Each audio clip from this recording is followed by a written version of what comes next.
Potato Podcast Grekete Tambo, di mana hobimu, di situ hatimu.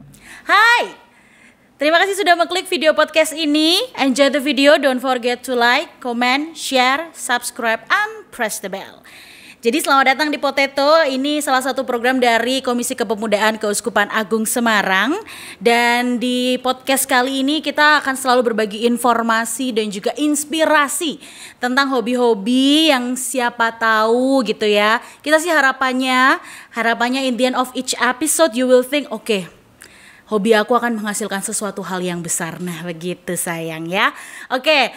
Di episode kali ini kita akan mulai dengan throwback dulu nih. Di tahun 2014, one of the most shocking news, yaitu tentang kabar, lebih tepatnya tanggal 11 Agustus 2014 ya. One of the greatest comedian ever, Robin Williams, ditemukan meninggal di rumahnya di California Utara. Padahal sebelumnya dia kelihatan sehat, dia kelihatan baik-baik aja gitu. Dan ternyata setelah diselidiki sedemikian rupa, itu ada kayak semacam, ternyata dia mengidap depresi berat. Nah terus akhirnya mulai dari situ banyak juga studi-studi yang mencari tahu tentang tingkat depresi daripada komedian. Nah padahal kan kita taunya tuh para komedian tuh kayak lucu, ceria gitu ya. Apakah itu semua kayak semacam kontradiktif gitu gak sih ya sebenarnya? Maka dari itu kita untuk menanggapi isu itu agak sedikit sensitif ya saya dimulainya ya,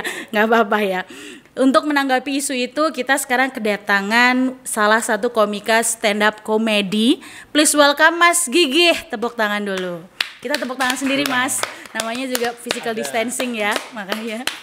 Oke, Mas Gigi online bener, virtual. Bisa memperkenalkan diri dulu nih Mas di kamera yang itu tuh. Silahkan nama, terus profesi, terus alamat, IPK. Terus juga IPK boleh. Sama boleh ini Mas, Instagram. Oh iya. Silahkan. Singkat aja lah ya. Boleh. Nama saya Gigih Adiguna. Saya stand up komedian. Terus ya selama pandemi ini nggak stand up. Iya bener sih. Walaupun sudah beberapa lama, terakhir mungkin Desember sih ya saya stand up, tapi karena pandemi ini ada himbauan dari komunitas untuk tidak menyelenggarakan open mic dulu. Oke. Jadi ya istirahat dulu. Istirahat sejenak ya. Boleh. Instagramnya tadi apa Mas? Instagramnya sama Gigih Adiguna. Semua akun medsos saya sama semua bisa dicek ya, siapa tahu email mau kenalan Twitter, juga ya Mas ya. Boleh kan? Boleh. Tapi kalau mau follow sebenarnya follow kios Gigih aja sih. Oh begitu. Itu jualan saya di situ. Lebih penting itu ya. Lebih penting itu. Oke. Silakan terselubung untuk promosinya, nggak apa-apa. Oke, Mas Gigih, kalau seperti yang tadi di opening tadi ya, agak sensitif ya, mohon maaf lahir dan batin ya, omongan saya tadi. Nah, itu sebenarnya aku juga penasaran nih, pernah tertekan nggak untuk selalu lucu? Iya pernah. Sering. Okay. Akhirnya terungkap ya. Sering juga. Yo emang ini ya, mungkin prosesnya dengan hasilnya itu seringkali emang beda gitu loh. Hasilnya memang kayaknya membuat orang tertawa, tapi gitu kan ya. Prosesnya kan itu kan berat juga. Benar. Karena kan juga teman-teman yang berkecimpung di dunia komedi pasti permasalahannya juga permasalahan manusia pada umumnya, KPR atau mungkin apa gitu ya Mas ya. Kalau yang berhubungan dengan stand up-nya, penulisan materi dan lain, itu kan menguras energi banget lah buat materi itu. Terus ketika sebelum naik panggung itu biasanya hampir semua komik itu pasti mual. Oh gitu? Ya karena hampir semua komik itu hamil lah, saya baru nebak itu. Enggak hamil. Mual, pasti ada grogi gitu lah ya. Grogi bener-bener. Nervous lah ya. Nervous, demam panggung gitu. Walaupun jam terbangnya udah aman banget. Betul. Tetap. Walaupun jam terbangnya aman, dia pasti akan. Itu kayak ini, kalau Pak Butet dulu pernah bilang itu kayak kewajibannya komik itu justru malah mualnya itu lah. Jadi kalau kita ngerasa mual, ngerasa grogi, ngerasa ini, itu kayak kita itu mau serius di panggung gitu. Oke. Kita nggak asal-asalan, kita total di panggung. Maka sebelum total itu biasanya memang grogi. Ada ritual-ritual khusus yang minum itu Air putih. Tolak angin. Oh iya. Boleh nyebut merek ya, Wah, nggak apa-apa kan ya. sudah terlanjur juga sudah ya Mas ya. terlanjur. Iya sudah Itu terlanjur. maksudnya tolak angin biasanya, terus permen atau apa, ada yang dengerin musik, ada yang ini. Oke, berarti emang berarti kalau seumpama mau perform terus ternyata enggak mual dibikin mual-mual gitu atau gimana? Enggak juga. Oh, enggak juga. Kayak Itu udah pasti otomatis, ya. otomatis. Saya bilang wajib tadi maksudnya bukan kewajiban kita untuk bikin mual, tapi itu kayak ya menyatu gitu lah. Oke. Mual nggak enak. Ya kayak komik ya mual gitu ya. Dan itu memang walaupun itu stage-nya kecil atau besar pun. Ya. Kayak berarti udah Kayak- kalau sampai nggak mual berarti kayak belum serius nih. Kayak gitu kesannya. Kalian bisa lihat lah itu sebelum kalau ngundang stand up komedian gitu di belakang panggung mereka pasti akan ya gitu-gitulah. Jalan-jalan. Benar saya kalau nge-MC juga gitu sampai pernah dikasih ditepok sebenarnya sama salah satu komiknya waktu itu, jangan bilang kalau ini ya wah ini kita sambut dia lucu banget, jangan sampai bilang kayak gitu ya kan. Itu tertekan kan, pressure juga ya Mas ya. Pressure itu kan ekspektasi penonton kan akan naik, lalu materinya jatuh turun. Sekian dan terima kasih ya. Iya, Beda itu soal juga benar. kalau memang komikanya mungkin ya terkenal banget gitu ya. Terkenal banget, penonton sudah kenal, ditunggu-tunggu oleh penonton, mau dikatain kayak apa saja. Ya bisa penonton jadi. udah punya ekspektasi sendiri Betul, gitu ya. betul. Tapi kalau kalau masih teman-teman sendiri kadang kan kita kayak wah ini kan biasanya beda. MC juga so asik gitu kan ya Mas ya. Nah, ya. Ya, nah lagi. Wow, oke teman-teman yang juga berkecimpung di dunia MC, jadi mungkin juga bisa dipertimbangkan untuk kalau ada bintang tamu atau komika yang akan tampil, nggak usah bilang kita sambut dia itu lucu banget. Nah, nggak usah. Yang penting nanti eksekusinya aja gitu ya Mas ya. Tergantung requestnya komikanya. Oh ya oke. Tergantung request. Biasanya komikanya akan request, akan diperkenalkan seperti apa. Seperti apa, oke. Lalu kalau ada musik entrance gitu, dia minta musiknya ini. Ah iya. Itu biasanya diobrolin gitulah. Oke, karena juga buat karakternya si komika sendiri gitu ya. Ya. Untuk entrance-nya dan lain sebagainya. Ya, itu mempengaruhi mood dia itu. Oke. Nah, kalau ini nih Mas, ini mungkin juga agak sedikit nggak tahu sih ngalamin apa nggak, kan biasanya kalau seorang yang penyanyi lah ya, penyanyi gitu lagi kumpul sama keluarga, nyanyi dong kan itu wajar. Nah, kalau sebagai seorang komika atau komedian atau yang berkecimpung di dunia komedi lah, pernah nggak lagi kumpul keluarga atau kumpul teman-teman reuni gitu, ngelawak dong kayak gitu? Biasanya gitu. Oke. Biasanya gitu.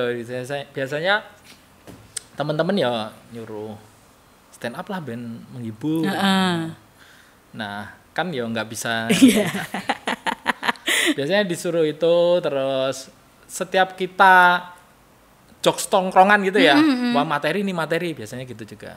Biasanya jadiin kayak gitu ya. Dibilang sedang nyoba materi atau apa gitu. Padahal ini cuma bercanda biasa ya. Bercanda biasa. Oke, emang susahnya di situ, pressure-nya mungkin ya. Tapi tetap semangat ya Mas ya. Kayaknya kayak gitu. Itu ya biasa aja sih biasa sebenarnya. aja ya. Biasa aja. Ya mungkin kalau untuk teman-teman yang baru di dunia stand up comedy dan juga di dunia komedi mungkin memang akan lebih terbiasa lagi gitu ya. Kalau masih baru-baru memang mungkin shock ya, kayak dibilang gitu dan lain sebagainya. Tiba-tiba disuruh stand up comedy begitu. Tapi kalau pertama kali ketertarikan di dunia komedi, apakah memang langsung ke stand up atau pernah nyoba apa gitu Mas? Dulu sih MC, saya biasa MC dulu di kampus, di komunitas gitu. Lalu 2011 itu ada acara komedi gitulah. Ada di satu bagian di acara itu adalah open mic. Nama acaranya Selo-Selo dulu. Dulu diadainnya di Jeronimo Cafe. Sempat berpindah-pindah cafe tapi paling lama itu ada di Jeronimo Cafe. Nah, di situ ada Selo-Selo, terus waktu itu Twitter sedang rame-ramenya juga, terus beberapa temen itu nyaranin untuk nonton Selo-Selo, terus bikin akun Twitter buat daftar open mic di Selo-Selo. Dulu banyak komik di tahun-tahun segitu itu bikin Twitter untuk daftar open mic di Selo-Selo, di open mic-nya Stand Up Jogja lah. Ada Freedom of Gambleh juga, stand up Jogja punya open mic juga, Freedom of Gambleh namanya. Itu juga kita daftarnya lewat Twitter biasanya. Dan memang itu era-era ini juga ya, era-era naiknya stand up comedy karena Kompas bikin Suci itu tahun segitu, Panji sering ngomongin soal stand up di beberapa acaranya, di blognya, di Twitter.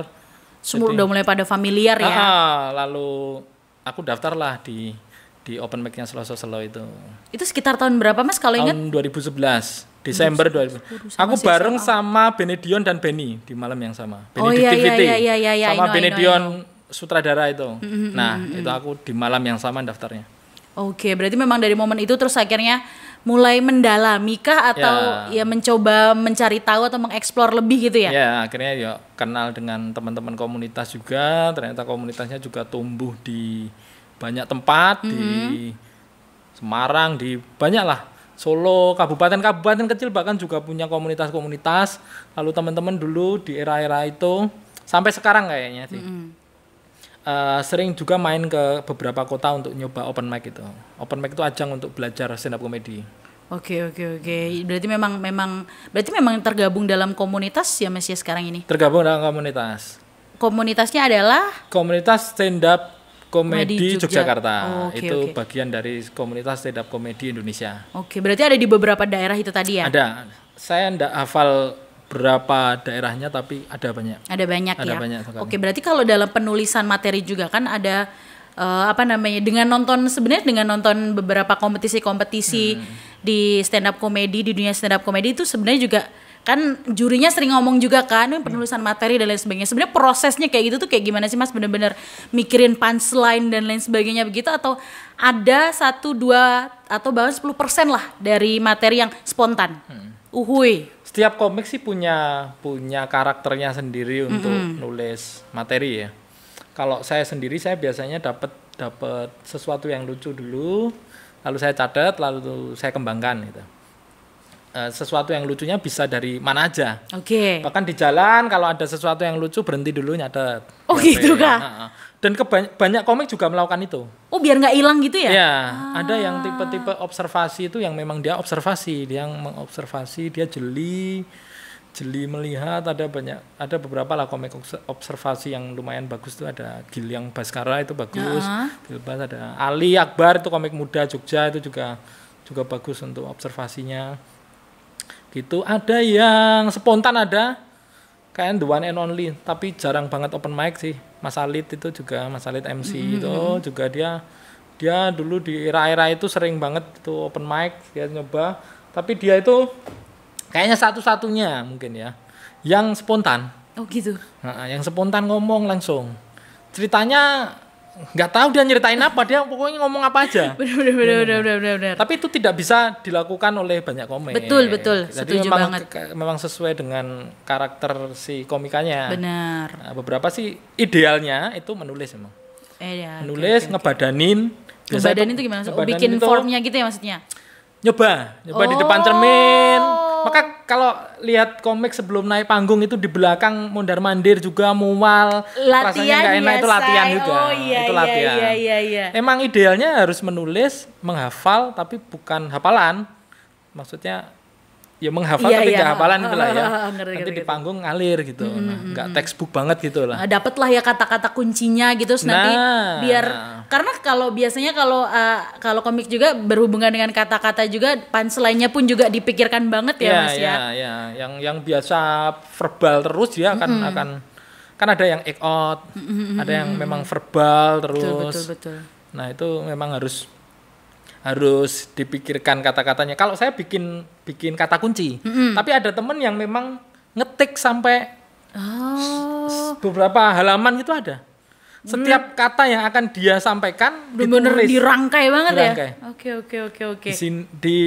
Di beberapa tempat dia merangkai itu, di tempat lain juga merangkai itu. Berarti di tempat satu dengan yang lainnya dia tetap merangkai, padahal itu materi yang dia bawain setiap kali di acara gitu lah. Oke, berarti memang benar-benar ada yang benar-benar memikirkan alur banget ya Mas ya. Sampai mungkin ya kalau Mas Gigi tipenya yang keyword aja lah yang ditulis ya. Keywordnya terus untuk ngalirnya seperti apa kayak gitu. Tapi kalau stand up comedy sendiri, menurut Mas bukan stand up comedy deh, kayak komedi dulu deh. Itu bisa dipelajari atau enggak Mas? Atau memang harus bakat? Kalau personal opinion. opini personal ya, nggak tahu bener. Mohon dikoreksi kalau namanya salah. juga ya. opini ya kan, opini tidak ada yang salah kan. Ya. Kalau komedi secara umum, mungkin apalagi komedi di luar stand up komedi, saya nggak berani ini sebenarnya nggak berani menilai sih. Itu mungkin ada campur tangan bakatnya gitu ya. Kalau saya ngomongnya stand up aja lah ya. Boleh. Cari aman beliau ya. Iya, daripada ini. Benar. Sekarang kan kita kan lagi agak sedikit sensitif ya orang-orangnya ya Mas ya. Kalau di stand up komedi sendiri bisa dipelajari siapapun, nggak harus punya bakat. Itu yang istimewa menurutku. Yang istimewa bisa dipelajari siapa saja. Bahkan teman-teman saya yang saya anggap ini nggak punya apa ya, tampang gitulah ya, mungkin sekilas kayak nggak lucu nih, flat gitu ya.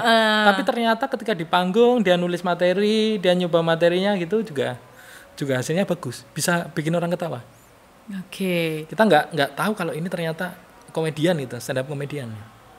Berarti bisa dipelajari. Bisa dipelajari kalau benar. Berarti tidak sepenuhnya bakat aja ya Mas ya. Tidak. Mungkin kalau bakat ya nilai plus lah gitu ya. Bakat itu nilai plus. Ya alhamdulillah kalau punya bakat terus dikembangkan begitu kan jadi mantap gitu mungkin ya maksudnya. Tapi kalau faktor-faktor yang mempengaruhi menurut Mas, apakah memang faktor-faktor yang mempengaruhi tuh si komika itu lucu, atau dalam artian ininya dia deh, penampilan dia lucu, itu apa aja? Apakah memang audiens mempengaruhi? Oke. Seperti apa tuh? Saya kalau mau stand up di sini, itu saya enggak tahu materi saya lucu atau enggak. Pertama saya enggak tahu materi saya lucu atau enggak. Kedua saya juga enggak tahu penontonnya ketawa atau enggak, karena enggak ada respon gitu. Iya. Tapi biasa saya kalau nulis itu dibayangin kalau materi saya ini akan bikin orang ketawa. Saya harus punya gambaran kalau materi yang saya bikin ini bikin orang ketawa. Kalau saya sudah ragu-ragu, aku udah ragu-ragu materi ini jadi atau enggak gitu, biasanya enggak akan saya bawakan. Oh gitu. Materinya akan tak skip, tak ganti dengan yang, karena udah ragu dulu nih, gimana orang lain nanti akan ngerespon dengan baik kalau saya ragu dulu gitu. Betul. Jadi memang cari yang yakin-yakin aja ya. Tapi kalau ada nggak Mas momen yang dimana kayak pasti lucu nih, tapi terus ternyata eksekusinya agak sedikit mengecewakan untuk dirimu sendiri, itu pernah nggak Mas kayak gitu? Pernah, sering. Waduh, memang faktornya banyak ya. Kembali ke pertanyaan tadi. Memang faktornya banyak. Pertama memang faktor komikanya. Komikanya dari pembawaannya dia, materinya dia, dan delivery-nya. Betul. Materinya ya tadi setuju itu. Banget. Kita nulis, kalau saya bayangin itu materi udah saya tulis lucu lah gitu. Terus delivery saya juga lancar. Saya nggak belepotan. Kalau belepotan miss gitu, bisa jadi nggak bikin orang ketawa. Bener. Seliptang sedikit aja, gitu. Apalagi sayang banget. Lupa materi itu kayak itu bener-bener ini. Ngeblank gitu ya, pernah juga? Sering. Seringnya agak nggak yakin ya. Ngeblank itu haram sih, bagi komika haram sebenarnya. Tapi di kompetisi pasti dia akan dieliminasi, pasti. Kalau ngeblank ya, pasti sih kayaknya. Itu haram lah bagi komika untuk ngeblank. Tapi ya mau tidak mau pernah ya. Nah itu faktor komikanya. Nah saya kan bikin materi itu di poin-poin itu, maksudnya ketika ada satu poin yang ngeblank saya bisa lompat ke poin yang lain. Itu juga membantu komika untuk melewati masa-masa kelam itu. Masa kelam. Nah, bagi komikanya itu, bagi penonton memang faktornya banyak juga. Tempat itu mempengaruhi. Oh iya. Kita tidak bisa post stand up di samping lampu merah, itu kan nggak mungkin bisa. Oh yang mohon maaf lahir dan batin. Termasuk ketika sound systemnya kena pose-pose ya. Itu juga berpengaruh loh ya. Itu berpengaruh. Maka komika itu kadang minta panitia untuk mikrofonnya yang jelas gitu, ruangannya nggak menggema gitu. Benar. Itu berpengaruh banget, ruangan yang menggema itu mempengaruhi. Karena juga ininya nggak jelas, omongannya nggak jelas, gimana mau ketawa ya kan? Karena si komika juga butuh respon dari penonton. Kita bisa dengar ketawanya penonton itu senang. Benar. Nah itu tempat berpengaruh. Terus lighting itu juga berpengaruh. Kalau gelap juga nggak terlalu kelihatan biasanya kalau gelap ya. Dia harus indoor. Idealnya ya, ini kita ngomongin idealnya memang indoor. Lalu jarak antara penonton dengan komika juga tidak terlalu jauh. Sound systemnya memadai. Itu udah cukup sih. Penontonnya ya lumayan lah, ada penontonnya. Lumayan ada penontonnya ya.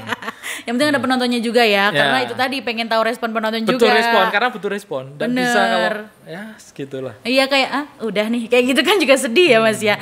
Berarti kalau kata orang-orang yang aku lupa apakah Raditya atau Ernest pernah ngomong kayak kalau materi-materi stand up comedy itu berangkat dari keresahan dan lain sebagainya. Berarti apakah itu juga seperti yang tadi aku tanyain, audiens, latar belakang audiens itu juga berpengaruh nggak untuk tingkat tertawanya mereka juga? Berpengaruh. Komika dengan materi blue katakanlah ya nggak bisa dibawa ke audiens yang anak-anak SMP. Oke, benar. Ya harus menyesuaikan diri dengan audiensnya gitu. Audiensnya kita di desa katakanlah ya audiensnya jangan ngomongin soal yang tidak berhubungan dengan desa banget gitu lah. Harus sesuai lah. Harus disamain ya. Disamain di kampus juga. Ya karena biar mereka ngerasain sebenarnya ya apa yang selama ini ada di sekitar mereka, ternyata ada yang lucu begitu kan. Yang nyenggol-nyenggol mereka gitu biasanya ketawanya begitu ya saya. Kalau yang paling susah tuh Mas, dari sekian banyak performance yang sudah pernah dilakukan, yang paling susah tuh stand up comedy di depan siapa tuh audiensnya? Yang paling susah bikin materinya? Dimana yang paling susah di mana selama ini? Agak sombong ya, tidak ada yang susah ya Mas ya?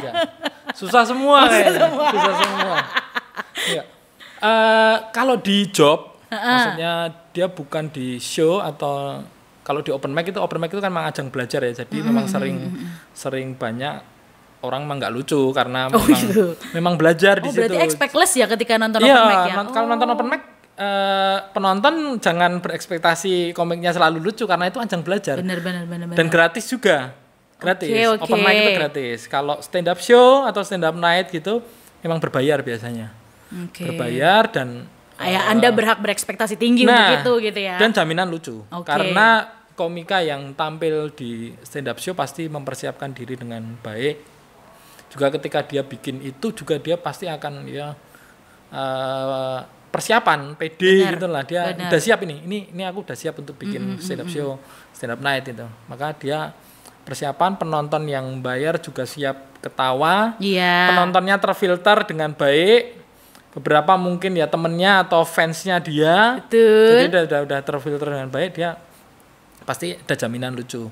Kalau di job-job itu biasanya tidak berekspektasi tinggi, maka ketika minta diperkenalkan oleh MC-nya juga itu tadi yang biasa-biasa aja. Nggak usah ini akan mengocok perut Anda. Habis ini akan dihibur oleh terpingkal-pingkal dihibur akan dihibur oleh stand up komedian yang cukup terkenal. Pressure-nya tinggi sekali. Oke. Dan materinya ternyata sekian dan terima kasih. Terima kasih, sampai jumpa lagi. Biasanya habis itu kalau nggak memancing tawa, biasanya kalau disuruh panitianya makan, enggak, udah cukup. Oke. Kami pamit, mau ada acara lagi. Biasanya gitu. Ternyata seperti itu. Ternyata ada triknya ya, berarti kayak malunya minta ampun. Oke. Kan saya pernah dengar itu, kalau nggak salah itu ya. Kayaknya ada deal-dealan gitu mungkin ya. Tidak membuat tertawa maka fee-nya itu dipotong setengahnya. Oh gitu. Kalau nggak salah ini. Iya. Mungkin nggak usah dimasukkan lah ya. Mungkin yang nama orangnya tadi di blur aja kali ya. Apa diedit aja ya, dipip aja ya itu ya. Itu. Oke. Ini di job. Kalau di stand up show memang jaminan lucu. Jaminan. Oke. Mungkin ya ada lah stand up show yang nggak terlalu ger, tapi tetap itu. Aku sangat bisa membayangkan sih. Ya. Bener-bener yang job seorang komika yang memang ya let's say penyanyi yang punya konser sendiri sama ngisi di suatu acara gitu kan. Itu akan sedikit berbeda, benar. Akan berbeda kualitasnya karena kalau di show-nya sendiri pasti punya persiapan, entah itu dari segi lighting dan lain sebagainya, pasti udah di set sedemikian rupa gitu. Termasuk juga sempat ada, aku kalau nggak salah Ernest juga Pak ya sama Ari Kriting pernah stand up comedy di sebuah showroom mobil gitu ya. Jadi tuh apa di meja bulat gitu Iya, kan. table ini ya. Round table. Iya, apalah itu ya namanya yang orang-orang ingin membeli Iya, mobil, ada salesnya presentasi, terus ada yang stand up comedy, siapa yang akan mendengarkan begitu ya. Saya bisa merasakan betapa sedihnya itu. Biasanya requestnya itu macam-macam sih komik. Oke. Nah, tapi yang paling utama itu biasanya memang di saat penonton tidak makan. Oh. Karena memang butuh respon, maka penonton harus nonton lah ya. Penonton harus fokus nonton, dan itu memang biasanya tugas MC untuk mengarahkan agar penonton fokus dulu ke komikanya, tidak untuk makan. Biasanya saya request dulu untuk tidak ditaruh di jam makan, karena kita bukan musisi yang bisa mengiringi orang lalu lalang atau baru makan. Butuh respon untuk nonton. Iya benar. Berarti memang apa namanya, ini juga trik juga sih untuk kamu yang mau bikin event-event ya Mas ya. Kalau bisa gitu ya, jangan ditaruh di apa namanya di jam-jam makan begitu ya. Itu. Karena biar ngerespon. Kalau ngerespon takutnya kan kesedak juga ya. Itu kan juga permasalahannya banyak. Biasanya komikanya terus kalau kebetulan dipaskan ke pas makan, biasanya komikanya akan minta untuk makanannya ditaruh dulu, kita bersenang-senang dulu. Gitulah bahasa-bahasa gitulah. Karena sulit. Iya, sulit. Karena membutuhkan respon ya. Cinta tidak direspon aja sakit gitu kan. Tapi biasanya kan penyelenggara itu kadang tidak apa ya, kadang itu IO itu tidak begitu memikirkan itu banget. Kadang cuma pengen yang penting ada stand up Mas. Betul. Ya udahlah kita ya, yang penting cari rezeki gitu. Itu tadi kenapa yang job sama yang show beda ya Mas ya. Itulah karena konsernya juga beda ya. Benar-benar yang satunya cari uang untuk ya udahlah mengisi. Yang satu bener-bener berkarya. Betul. Jadi kayak ada dua sisi manusia gitu ya. Banyak lah cerita kalau teman-teman komika ngisi di acara-acara itu akan banyak cerita-cerita. Humornya akan banyak. Lebih humor ceritanya daripada materi dia. Sangat bisa membayangkan. Lagi kumpul itu cerita-cerita ya. Tapi kalau tuker-tukeran jokes pernah nggak tuh Mas? Nah, komika itu punya jokes yang sangat personal. Maka dia berangkat dari keresahan, dia itu jokesnya itu biasanya melekat dengan dirinya. Nah, itu kayak kita nggak ada aturan khusus kayaknya, cuma itu soal etika. Saya nggak akan pakai jokesmu untuk showku atau untuk stand upku gitu. Oh berarti memang ya itu kayak personal aja gitu ya, walaupun tidak tertulis ya. Tidak tertulis. Biasa komika kalau dia ngambil materi dari orang lain dan ditayangin di YouTube atau dia tampil di TV nasional gitu, biasanya langsung banyak yang tahu. Iya. Pasti langsung akan di dalam tanda kutip dikritik banyak orang lah. Itu kan materinya ini, itu kan ini. Iya. I know. Itu udah responsif banget sih. Itu udah kayaknya hukum sosialnya gitu. Apalagi gitu kayaknya teman-teman apa namanya sesama komunitas biasanya solidaritasnya tinggi banget kalau kayak gitu kan. Dan kayaknya komika sudah tahu lah kalau dia tidak boleh memakai etikanya ya, kode etiknya ya, kode etik komika. Begitu. Tapi kalau untuk ini Mas apa namanya komika idola yang nggak usah idola deh, panutan mungkin ya, yang kayaknya ini orang nggak pernah gagal, kayaknya banyak belajar dari dia, itu siapa Mas? Boleh Indonesia, boleh luar mungkin? Nggak ada yang sangat ini. Aku jarang lihat komika luar ya. Oh iya, nggak apa-apa. Tidak begitu pandai bahasa Inggris dan mesti mikir ya kalau mau ketawa itu kan. Tapi senang film-film komedi juga senang. Selain tidak pandai bahasa Inggris, aku lebih senang mengikuti komika-komika lokal. Komika-komika lokal. Ya aku senang komika-komika nasional yang ada di TV juga, teman-teman gitu. Support kalau mereka bikin show juga aku support, terus aku juga dengerin mereka, seneng nonton gitu. Tapi ada kesenangan lain ini, seneng ngikutin komika-komika lokal. Komika-komika yang barangkali tidak tampil di TV karena materinya mungkin tidak cocok untuk ditayangin di TV. Dan apa ya, aku ngikutin perkembangannya dia gitu loh. Jadi seneng ketika dia akhirnya bikin show. Gitu seneng. Barangkali orang awam nggak tahu, mereka yang jarang datang ke open mic atau yang jarang ikuti komunitas, dia kan nggak tahu komika ini. Tapi bagi komunitas, bagi penggemar-penggemarnya, bagi iya, orang-orang iya, yang sering iya. nonton open mic dia akan tahu. Dan ini aku lebih seneng komika-komika indie ini. Nah, baru mau bener kan. Komika-komika indie. Dan itu banyak banget. Tidak hanya yang ada di TV tapi Benar. komika indie itu banyak banget. Oke, berarti juga sama kayak musisi ya, seneng gitu ya ngelihat perkembangan karir seseorang, apalagi yang memang benar-benar kita tahu kisahnya mungkin ya Mas ya, dari yang struggling dan lain sebagainya, terus akhirnya bisa menjadi diri dia sendiri gitu kan. Panji menurutku ini respect dengan komika-komika indie ini ya. Dia punya program tiap hari Senin di kafe itu apa namanya lupa. Iya. Saya juga lupa tapi saya tahu Sunday itu. Market ya, komedi. Ya, saya tahu juga itu, tapi Monday Market atau apa gitu. Itu ya kayaknya Monday sih Mas. Senin kan Monday ya biasanya. Ya. Lalu dia di show-nya tahun ini, di tour-nya tahun ini yang kayaknya agak molor karena pandemi ini. Betul. Mungkin ya. Itu dia mengajak komika-komika indie tadi. Yang mungkin orang tidak lihat itu di TV. Tapi di acara komunitas, di acara stand up komedi yang diadain oleh komunitas dan beberapa tempat gitu yang itu komika-komika jagoan. Oke. Diakui. Gitu. Berarti ya ibaratnya kayak waktu itu kayaknya kalau nggak salah si Panji sendiri pernah ngomong bahwa dia menjamin kelucuan dari komika yang dia bawa. Ya kan, dia bahkan di acaranya itu, di acara apa itu tadi yang kita lupa namanya ya Mas ya. Monday itu tadi. Itu sudah dijamin sama Panji, kalau nggak lucu jaminannya Panji kayak gitu katanya ya. Berarti benar-benar mendukung sekali gitu ya. Mendukung tentang perkembangan dari stand up komedi sendiri di setiap daerah. Kalau agak sedikit throwback nih Mas, entah inget atau enggak juga sih. Punchline pertama yang sukses. Pernah inget gak? Apa ya? Nggak inget? Nggak inget sih. Sama sekali nggak inget? Nggak inget. Cuman kalau yang terbaik, nggak inget juga? Semuanya terbaik lah ya Mas ya. Karena melewati proses, pasti gitu jawabannya. Iya, enggak juga. Oh enggak juga. Ternyata saya sotoy. Open mic pertama itu saya pakai materi-materi yang biasanya saya pakai untuk MC. Oh. Saya belum kenal stand up komedi dengan ini ya. Itu kayaknya ketika aku mau open mic itu sebelumnya aku nonton stand up night pertama Bandung kayaknya. Gestarnya Raditya Dika. Oke. Aku nonton Raditya Dika itu berapa video, 2 video atau 3 video itu. Habis nonton itu aku bikin materi yang aku bikin itu dari cerita-cerita pengalaman lama lah.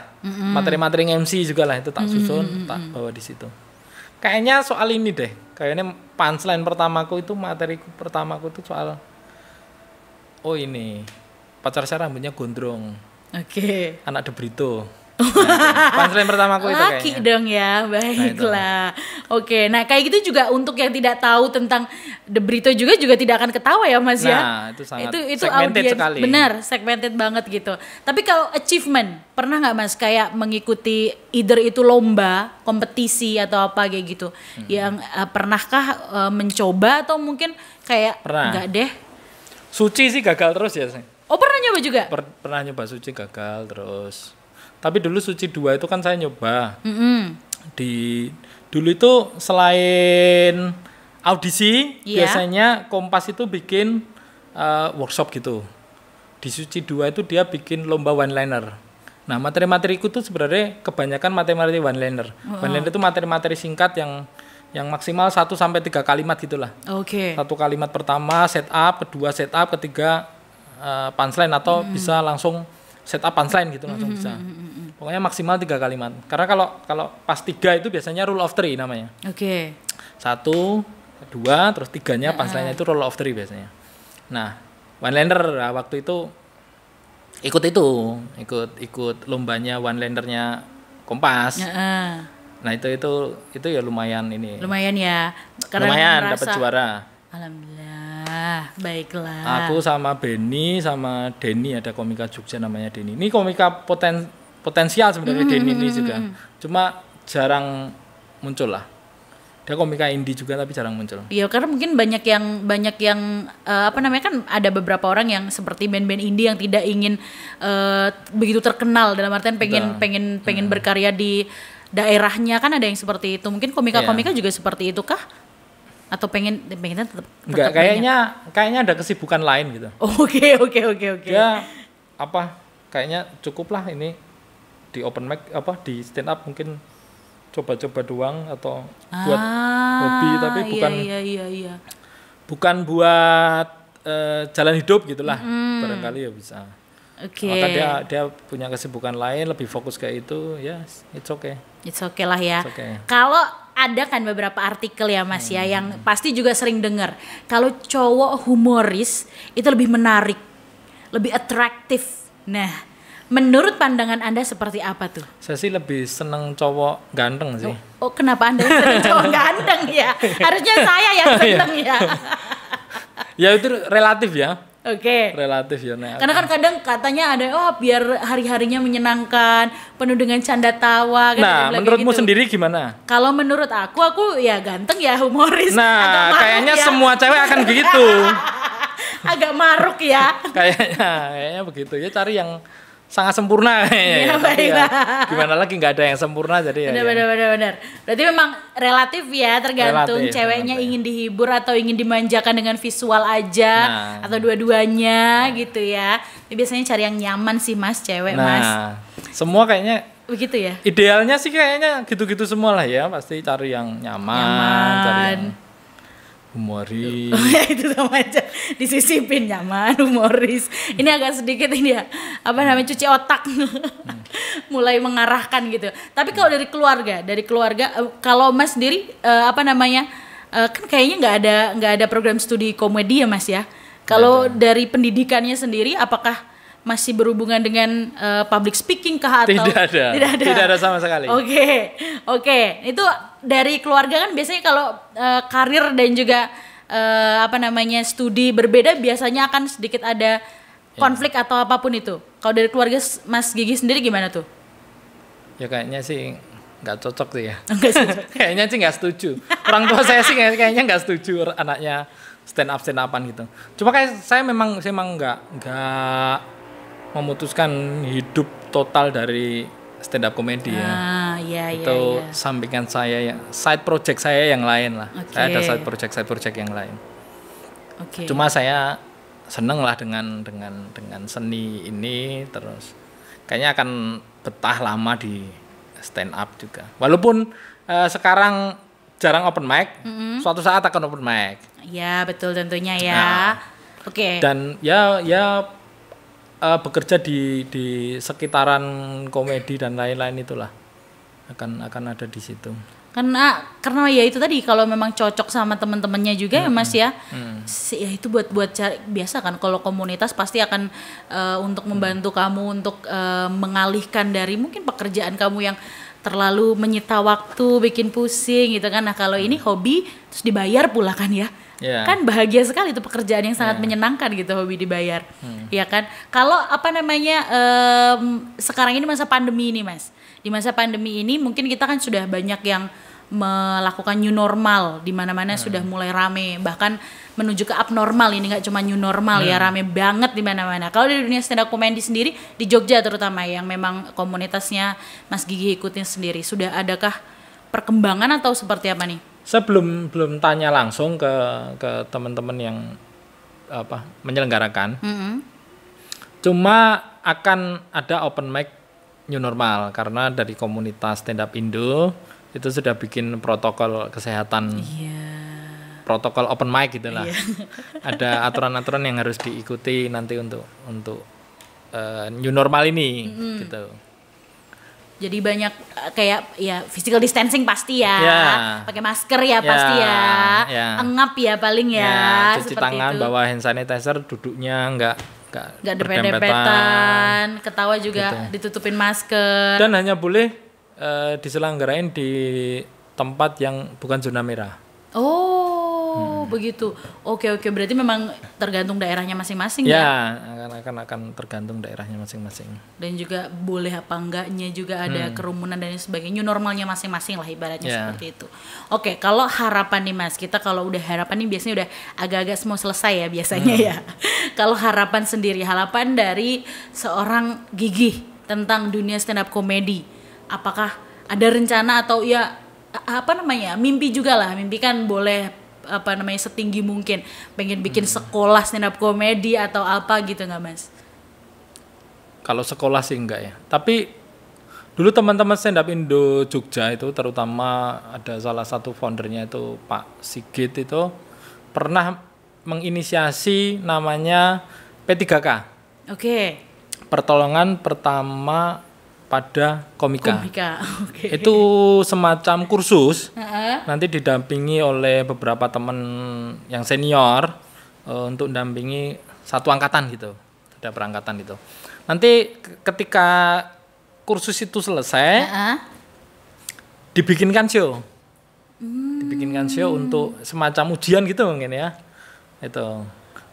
Tapi sementara ini P3K kayaknya belum ada lagi, belum ada yang ngurus karena teman-teman komikanya udah sibuk macam-macam, apalagi yang seumuran dengan saya udah berkeluarga, udah banyak inilah kesibukan yang lain. Kegiatan yang lain ya.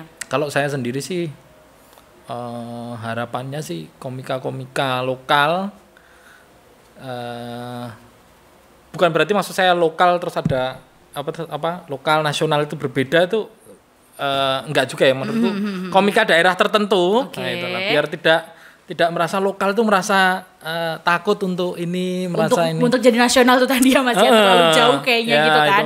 Bukan. Maksudnya komika daerah tertentu harus berani untuk bikin show sendiri sih. Bikin pasar sendiri. Pasar itu bisa diciptakan kalau kata efek rumah kaca atau. Jadi harus berani. Ya rajin aja open mic, lalu ketika sudah ada pengakuan ini, semacam legitimasi dari penonton, pengakuannya bukan sertifikat atau sudah pernah tampil di TV tertentu, ada di kompetisi tertentu, tapi kamu udah layak lah ini bikin show. Teman-teman komika yang lain udah support, penonton-penonton yang nonton udah tahu kalau dirimu itu sering lucu di setiap kali open mic atau di setiap kali job gitu, atau jadi pembuka di show-nya orang gitu, udah siap bikin show, bikin. Nah, harapanku itu bisa komika-komika di daerah-daerah ya, bikin pasar sendiri. Bikin pasar sendiri. Pokoknya jangan pernah berhenti untuk mencoba juga. Who knows gitu kan setelah itu. Karena pokoknya yang penting juga adalah seberapapun pendek durasi dia tampil, tapi harus menampilkan yang terbaik juga, karena kita nggak tahu siapa yang nonton. Yeah. Who knows gitu ya, who knows ada yang nonton, ada orang yang memang itu di bidang komedi yang memang agak mati ya, sayang ya, nggak apa-apa ya. Itu yang sering disampaikan sama Panji, Ernest gitu. 5 menitmu itu 5 menit yang penting banget, karena kita nggak tahu yang akan nonton itu siapa. Betul, benar. Karena Panji ketika akan diundang ke yang akhirnya jadi host Kena Deh. Oh iya itu iya. Karena ada ketika dia siaran ada orang yang dengerin dia siaran. Benar. Berapa menit doang gitu. Benar, setuju banget itu. Itu pokoknya benar-benar jangan disia-siakan, walaupun paling cuman yang nonton anak-anak SMA kayak gitu. Siapa tahu anak SMA itu memiliki bapak yang sangat kaya yang bisa meng-hire Anda, ya kan? Hal seperti itu yang harus diperhatikan juga. Harus ini. Kalau dari harapan pribadi, pengen performs, roadshow atau melakukan menjadi pembuka untuk komika siapa gitu, ada nggak Mas? Atau pengen roadshow atau kolaborasi bareng gitu, ada nggak Mas? Pembuka ya siapa aja sih mau. Teman-teman, apalagi teman-teman itu jadi MC-nya, atau kemarin kan ada teman si Benny itu kan teman saya, dia bikin show, ya saya jadi MC-nya, itu enak banget. Jadi apalagi kalau kita ini ya temenan gitu, lalu bikin show bareng-bareng dengan performer yang memang udah terpikirkan performernya bakalan ini sama ini, itu biasanya sangat ini banget. Klik banget ya. Klik banget, terus show-nya jadi gampang ya, MC-nya biasanya kalau kayak gitu tuh. Dan atmosfernya itu jadi intim banget gitu lah. Betul, setuju jadi banget. Intim, show-nya akan jadi intim banget. Tempat show yang biasanya dipakai teman-teman langganan itu LIP. Lembaga Indonesia Perancis di Sagan, Jogja. Benar. Langganan karena atmosfernya memang ini banget. Di studio mininya itu ya Mas ya? Iya, 200 orang lah palingnya di situ. Oh iya, itu sampai 200 orang? Sampai 200 orang. Oh, saya pikir dan itu gede. biasanya jadi jadi langganan komika pengen tampil di situ karena auranya memang benar-benar ini. Iya sih. Enak Studionya nggak gede-gede banget, kayaknya juga kalau nggak usah pakai sound system kayaknya juga masih kedengeran sih ya waktu itu ya Mas kayaknya ya.